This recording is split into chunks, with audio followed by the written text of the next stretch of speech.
afternoon and welcome to CEC Gurukul lecture. In continuation with the series on basic sociology, in today's lecture we are going to discuss on racial and ethnic inequality.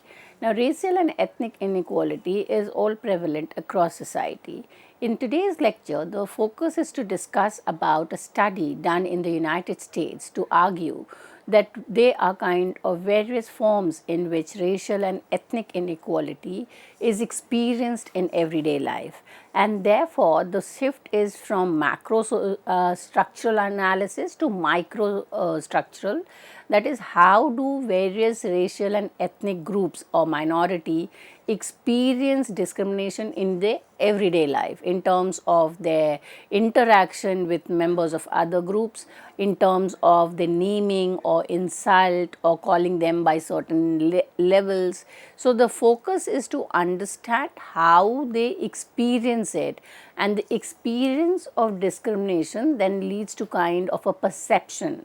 And what is important to argue is that inequality is not necessarily less in a Western industrialized society. Rather, it is experienced in more diverse, there is a variation in which it is experienced, and the whole hierarchy or the stratification categories are no longer relevant, because the experience is not only on the basis of strata made on the basis of the color of the skin or your ethnic identity. There are other factors. So, there are education, your entry into the United States. So, if you come young, you will have kind of a lesser experience than you kind of enter longer. The number of years of residence. So, there are many various factors which interact or we kind of gets tangled, and therefore, it is important to understand inequality as kind of experienced in the everyday life of the people. Now, two theories help us to understand the racial experience of discrimination. The one was the transition from biracial to triracial, that there were not only the white versus the non-white, but now we have the whites, the honorary whites and collective blacks. When the second theory was in terms of the differential status, that you may be belonging to these three categories, but you have kind of occupied important economic political status, and then your experience of inequality kind of changes. Now, we will here look into the third theory which helps us to understand perceived discrimination, and that is the racial ethnic identity theory. Now, identity theory premises that social structure affects one's identity and self-concept, which may in turn lead to different cognitive process and interpretation of experiences. When people are exposed to the same unfair treatment, some may perceive it as discriminatory, others may ignore it or not feel anything negative. So, over a period of time, if it is the same experience of discrimination, then the approach to it can be multiple. One is that you kind of categorize your group as a collective experience of discrimination, or you kind of get used to it, and therefore you will kind of ignore it or not feel anything negative or not get agitated over it. So, these differences in the way in which we kind of approach the discriminatory behavior may be both at individual, social position and their identity. So, it is the way we react or the way we respond to the everyday discrimination is again multiple. It could depend on your individual personality, that you kind of get aggravated and respond back negatively, whereas you kind of think of a group which has been subject to it over the years, and they kind of consider it as kind of okay, nothing so different about it. So, racial and ethnic identity is a key facet of identity that plays a significant role in perceiving discrimination. So, there is a kind of a vicious relationship that you experience a certain form of discrimination. It is experienced by all members of the group, and slowly and gradually it kind of constructs an identity of the victimized, and this then kind of helps you to look into the way in which the other group, that is the majority, actually discriminating the minority group. Racial ethnic identity refers to a sense of group or collective identity based on the perception that a person shares similar physical trait, that is the skin color, and a common heritage and culture with a particular racial ethnic group. So, that is a collective identity, that experience of discrimination is not because there is some problem with your personality or there is something wrong with you, but it is something which is experienced similarly by other members of your group. So, discussion about the relationship between racial ethnic identity and perceived discrimination have mixed responses. Racial identity is closely linked to structural location, and its effects on perception of discrimination may vary across different racial and ethnic groups. Now, this study done in the understanding the experience of perceived discrimination in the United States combines the racial and ethnic identity for two reasons.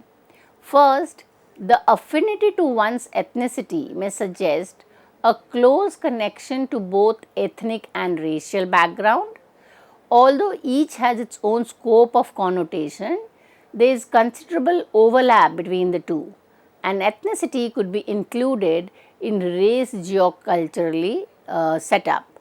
Racial and ethnic identities, therefore, are not mutually exclusive. Second, because our study examines a wide array of both traditionally defined racial, that is those who had the color black, obviously kind of put into that category, but there are other people from ethnic background, that is the geographical region, which are also put it into the category of collective black, and these are Hispanic and Afro-Caribbean. That is why the race and the ethnic identity are considered synonymous by the authors. It is technically challenging to disentangle one from another without having elaborate survey design. So, the way in which these classification and categorization of groups, say who belongs to the collective black or who belongs to the white and honorary white, is kind of done in terms of your everyday perception, everyday experience of discrimination. So, we cannot separate them. In order to separate, there is a necessity to conduct a large scale survey and kind of then do this segregation. And therefore, the study considered racial and ethnic identity as synonymous. Now, let us look into the study methodology followed by the authors. Here, the authors have collected data from collaborative psychiatric epidemiologic study, and it contains comprehensive list of racial ethnic groups in the US. Now, much of the study is in terms of understanding perceptions, and that is also depends on large part on your psychology, on your mental status, and that is why data has been taken from psychiatric epidemiological studies.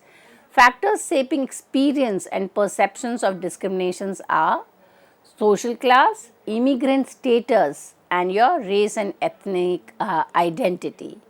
The CPES includes three data sources. Number one, the National Comorbidity Survey Replication, which is NCSR, the National Study of American Life, NSAL, and the National Latino and Asian American Study, which is NLAAS. So, the data, the primary data has been taken in from these organizations. The NCSR mainly surveyed whites, the NSAL surveyed African and Caribbean Americans, and the NLAAS mainly surveyed multiple Asian and Latino group. The SPS employed a multi-stage stratified national probability sampling design. Trained interviewers administered face-to-face interviews of non-institutionalized adult aged 18 years or older living in the United States between 2002 and 2003. So, this is the entire explanation of the research methodology, and it is very important to look into the method through which data has been collected. It gives us a good understanding of the findings of the result.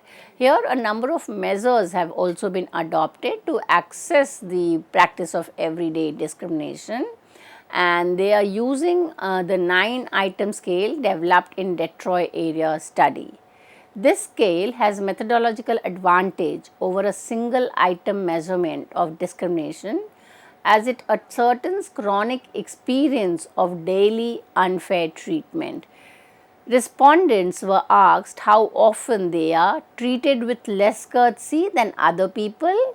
Number 2, are treated with less respect than other people. Number 3, receives poorer service than other people at restaurants, stores or any public space. Encounters people acting as if they are afraid of the respondent. Number 6, encounters people acting as if they think the respondent is dishonest. Encounter people acting as if they think the respondent is not as good they are. Number 8, they are called names or insulted. And number 9, are threatened or harassed. So, each of these measures are kind of asked to be scaled on, and therefore, on the basis of the score the data analysis is arrived at. So, the race ethnicity was measured by a set of dummy variables corresponding to Vietnamese, Filipino, Chinese, other Asian, Cuban, Puerto Rican, Mexican, other Hispanic, Africo-Caribbean, with African American being the reference group. So, these are the ethnic groups which have been suffering discrimination. So, they are taken as dummy and kind of try to understand how the experience of discrimination differs among this group. Socio-economic indicators are used, and this includes the educational level and the income. Education was accessed by years of schooling, collapsed into 4 categories: less than high school, reference group, high school graduates, some college and college graduates or beyond. Annual household income was another measure which was taken into 4 categories. The reference group was less than $15,000, second was $15,000 to $34,000, the third group was $35,000 to $74,000 or $75,000, and fourth was approximately more than $75,000. And why are the study taking into account these measures? The idea is, the objective of the research was to understand or examine whether there are other factors which are influencing the perception of discrimination. 2 common indicators used to examine the effect of immigration related factors are: the first one is years living in the United States, measured by 5 categories including less than 5 years, 5 to 10 years, 11 to 20 years, more than 20 years of residence, with the US born individuals as the reference group. The second is self-reported English language proficiency, which was coded as when responded ability to speak English was reported as excellent or very good, and you would get a score of 0 if you could not speak English or you kind of poorly in the language test. Now, we have looked into the measures taken by the study. Now, we look into the analytical strategies. The researchers conducted weighted analysis using the SVY suite of commands in the strata 14 to adjust for the multi-stage survey design that included strata, clusters and unequal weight. Now, this is kind of using the software, computational software for analysis of the data collected. The first show weighted descriptive statistics of all variables. Then they presented percentage of respondent who reported discrimination by race, ethnicity and strong racial ethnic identity. A series of logistic regression model was estimated to predict perceived everyday discrimination. Model 1 includes just race, ethnic variables, and model 2 through 6 add commonly used control, socioeconomic indicators, measures on immigration related factors, Racial ethnic identity, interaction term between the racial ethnic identity and ethnic variables respectively. Based on these two models, researchers calculated the predicted probabilities of reporting everyday discrimination by ethnicity and the interacting effects of racial ethnic identity on their everyday life. So, now after looking into the data analysis strategy, let us examine some of the findings of the study. The results are that the vast majority, that is 80% of the respondent reported experience everyday discrimination from at least less than once a year to almost every day. So, the minimum side was less than 1 year, but the maximum was they are experiencing discrimination every day. In this sample, the average age was 40 years old, 48% were male and 57% were married. Those who had less than high school degrees, some college and college degrees and beyond comprised 32%, 29%, 23% and 17% of the sample respectively. So, if we look into the education and the discrimination, those with higher degree, that is college and higher, would experience less discrimination and the uneducated or the less educated were experiencing more discrimination. 24% of the sample responded belonged to the lowest household income category, that is below $15,000, whereas 17% belong to the highest income slab, that is 75,000 and above. So, here again it is evident that income or your economic status impacts the experience of discrimination. So, lower in income group, higher experience, higher income group, less experience of discrimination.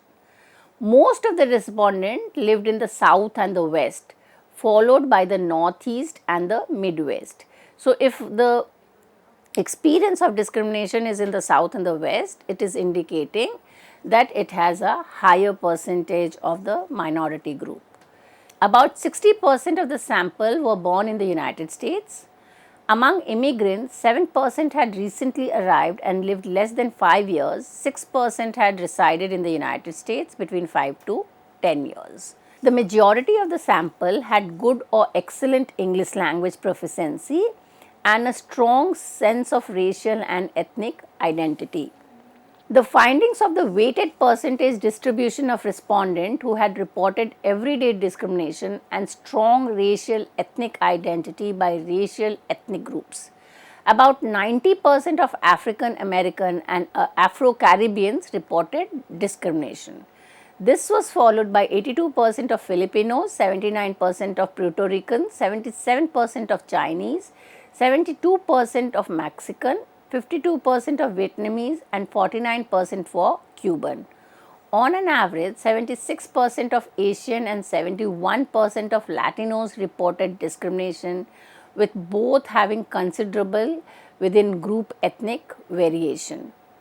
Regarding racial and ethnic identity, the proportion of reporting strong racial ethnic identity was high, over 80% in almost all groups, with Vietnamese, Cuban, African Americans having the highest proportion. Perceived discrimination is significant psychosocial stressor with compelling educational, economic, political and health ramification. For example, empirical evidence has shown that racial ethnic differential in the exposure and reaction to discrimination serve as two of the many pathways leading to racial ethnic disparities in health.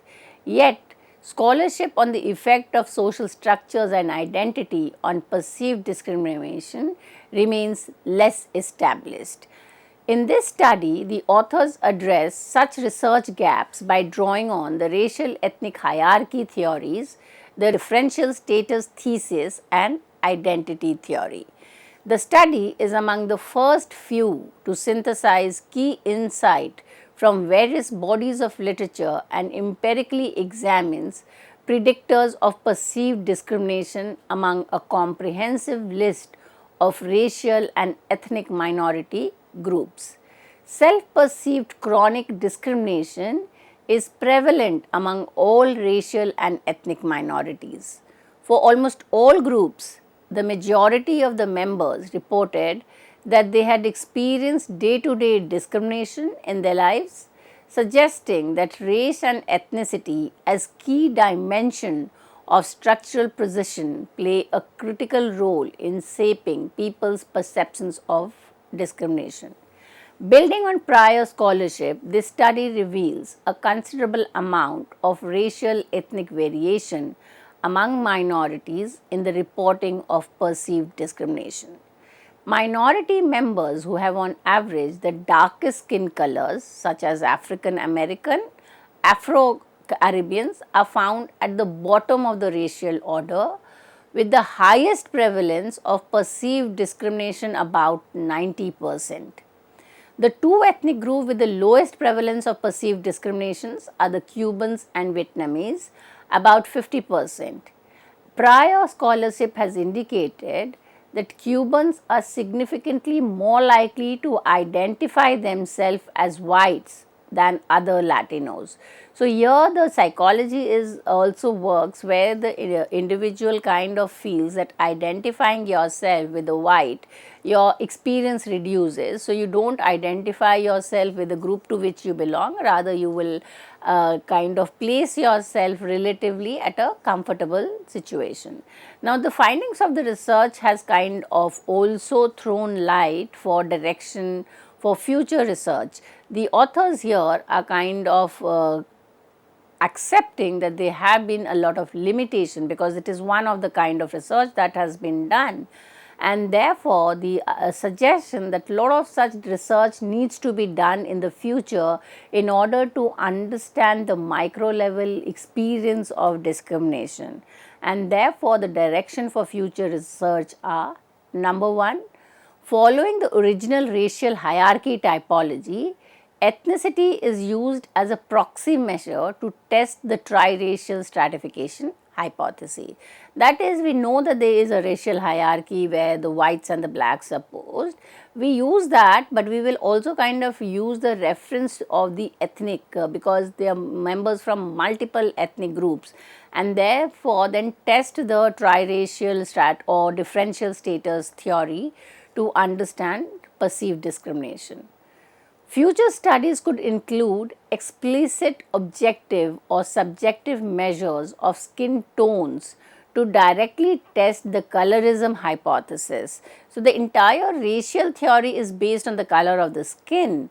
So, it is important to kind of look into this colorism hypothesis to understand the way discrimination is perceived.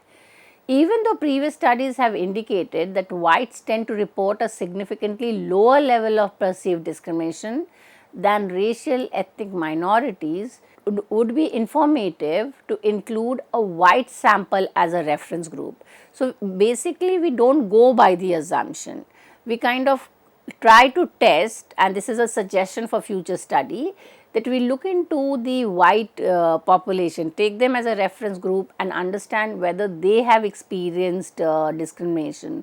For example, say a white with a low income or less educated, are they kind of not perceiving discrimination just as the minority or the blacks? Another suggestion is incorporating white would allow researchers to explore other hypotheses such as those grounded in the literature on the color line or racial triangulation theory. With more nuanced data, we would be able to consider, in addition to centrality, other facets of racial ethnic identity such as ideology, that is one's feeling of similarity and differences between racial ethnicities; public regard, that is one's feeling of how other groups view his or own racial ethnicity; and private regard, one's own positive feeling towards his or her race and ethnicity. So, much of it is at times at the level of your attitude, how you feel about your own group identity, how you feel about the other group which are kind of either discriminated or enjoying the prevalence, and also to kind of consider your group to be at a better position and have a more positive attitude towards it. Albeit challenging due to much overlap between the construct of race and ethnicity, future data collection could consider incorporating more precise measurement to better distinguish between racial and ethnic identity. Future research could extend this line of work to examine event-based microaggressive acts or other factual experience of discrimination, investigating multiple types of discrimination outcome, and those beyond perception should shed more light on how various racial ethnic groups are treated differently, not merely how they perceive discrimination differently and where they are located in the multidimensional racial hierarchy. So, there is a kind of lot of scope to further understand perceived discrimination, not only by the blacks but also by the white positioned differently in the socio-economic structures. For reference, the reading is Fang Gong, Zun Exu and David Tekechu, published in 2016. The title of the article is Racial Ethnic Difference in Perception of Everyday Discrimination, published in the journal Sociology of Race and Ethnicity. With this, I come to an end of this lecture. Thank you.